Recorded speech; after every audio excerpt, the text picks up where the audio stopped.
Ang salita sa araw na ito ay matatagpuan natin sa Josue Kabanata 1, Talata 9, mula sa Magandang Balita, Biblia. Ito ang nasusulat.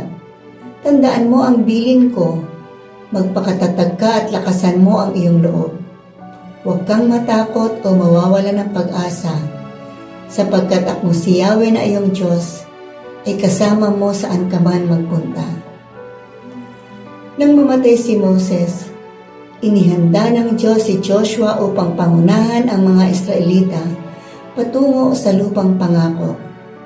Hindi madali ang gawain ito pagkatatawid sila sa dagat ng Jordan at makikipaglaban sa mga kasalukuyang naninirahan sa lupang pangako na kanilang pupuntahan. Maliban dito, siya rin ang tagapanguna sa kanilang pangangailangang pang-espiritual. Nangako ang Diyos na magwawagi sila sa lahat ng kanilang lakarin at kakaharapin kung sila ay magiging masunurin.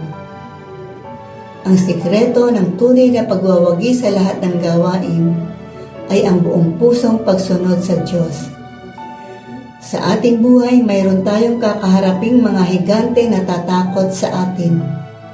Dapat nating alalahanin na ang Diyos na laging sumasa atin ay malaking dihamak sa higante na hinaharap natin, kaya tayo ay hindi magagapi. Manalangin po tayo. Salamat Ama, sa pangako mong katagumpayan sa aming mga digmaan kapag Ikaw ay kasama namin. Sa pangalan ni Jesus, Amen. Isang mapagpalang araw po.